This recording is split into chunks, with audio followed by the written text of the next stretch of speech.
Hello students, welcome to the class of English literature. I continue the explanation of Act 5 Scene 1, page 140 onwards. I begin with the verse of Portia who says, "So doth the greater glory dim the less, a substitute shines brightly as a king, until a king be by, and then his state empties itself, as doth an inland brook into the main of waters." Music, hark. Now Portia says here about so doth.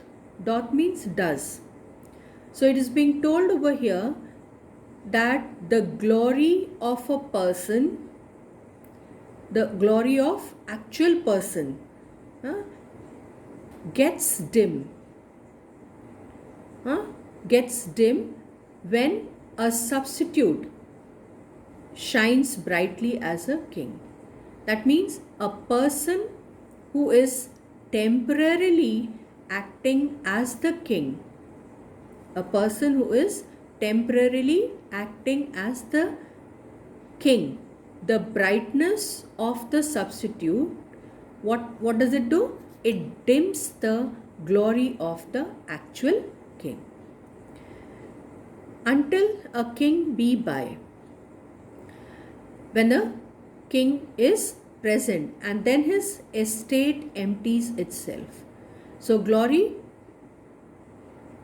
it vanishes, as doth an inland brook into the main of waters. So here he is saying about the stream flowing from the interior of the country and entering or getting into the mains of water. Main of water refers here to the sea.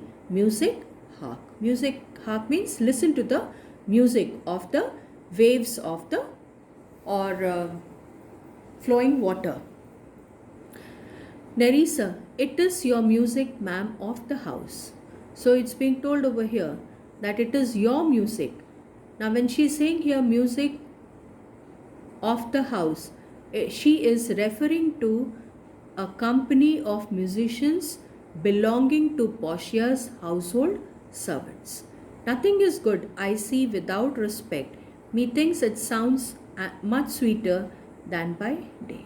So nothing is good in itself unless it is affected by the circumstances. What I think that it sounds much sweeter than by day.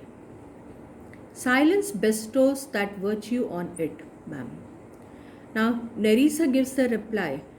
What is the reply given by Nerissa? Silence bestows. Bestowing means giving the virtue on it. Virtue is considered to be the quality of being sweet. The crow doth sings as sweetly as the lark when neither is attended, and I think the nightingale, if she should sing by day when every goose is cackling, would be thought no better a musician than the wren. How many things by season seasoned are to their right praise and true perfection. Peace ho, the moon sleeps with Endymion and would not be awaked. Now in this verse of Portia, it is being told about the birds that can sing. She's saying here the crow does sing as sweetly as the lark. Both are referred here as the singing birds. And what is she saying here? That the crow sings as sweetly as the lark when neither is attended. So when neither is attended means when neither is listened to. And I think the nightingale, if she should sing by day with every goose's cackling, would be thought. So it's being told over here by Portia that nightingale sings only at night when all the other birds are not singing.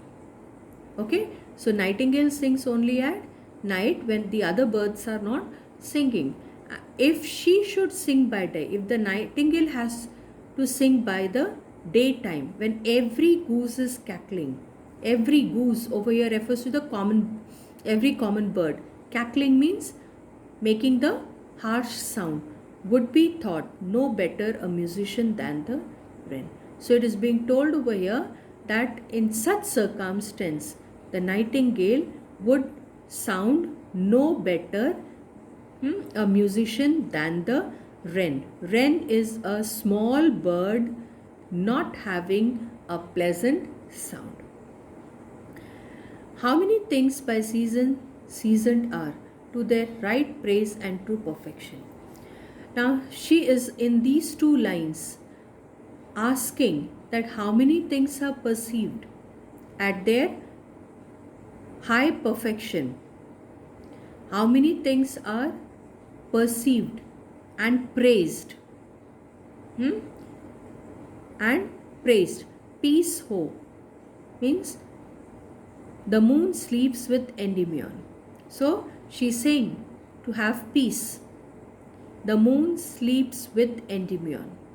So you have to keep in mind that she is telling about the night when the moon is, it is night time and the moon is shining. So it's being told over here that Endymion is the beautiful youth who was loved by the moon. And when he slept at night, the moon kissed him by pouring down her silvery light and would not be awaked. So it's being told here about the night time, and it's being told about Endymion, a beautiful youth who was loved by the moon, and when he slept at night, the moon kissed him by pouring down her silvery light. And then music ceases. Lorenzo, that is the voice, or I am much deceived of Portia. So that is the voice, I am not much deceived of Portia. Portia then says, he knows me as the blind man knows the cuckoo by the bad voice. So it's being told, how does she's saying that how does he know me? By the, just like a blind man who knows the cuckoo. Cuckoo is also a bird. By the bad voice. Dear lady, welcome home. Lorenzo is welcoming Portia home. We have been praying for your husband's health, which speed we hope. The better for our words are they returned. So Portia is telling, what is she saying here? That we had been praying for your husband. Now you have to keep in mind that Portia and Nerissa, when they left the house, they kept it secret. They kept the matter secret to others, that where actually they were going. They told everybody that they are going for meditation. They will be going to the holy place where they can offer their prayers. Okay, so Portia is saying here, we have been praying for our husbands. Okay, health, with speed we hope. With speed we hope. That means it's being told that which we hope that they had benefited from our prayers. Are they returned? This is a question being asked. Ma'am, they are not yet, but there is come a messenger before to signify their coming. So messenger has come with the information that they are coming. Go in, Nerissa, give order to my servants that they take no note at all of our being absent hence, nor you, Lorenzo, Jessica, nor you. So Portia is telling Nerissa that go and give the orders to the servants that they should not, they should appear to know nothing. They take no note at all of our being absent. They should appear to know nothing. Hence, nor you, Lorenzo, Jessica, nor you. So anybody, whether he is Lorenzo, Jessica, or the servants, none of them should appear to know nothing about their absence from bellman. And then a tucket sound is being heard. So I stop here.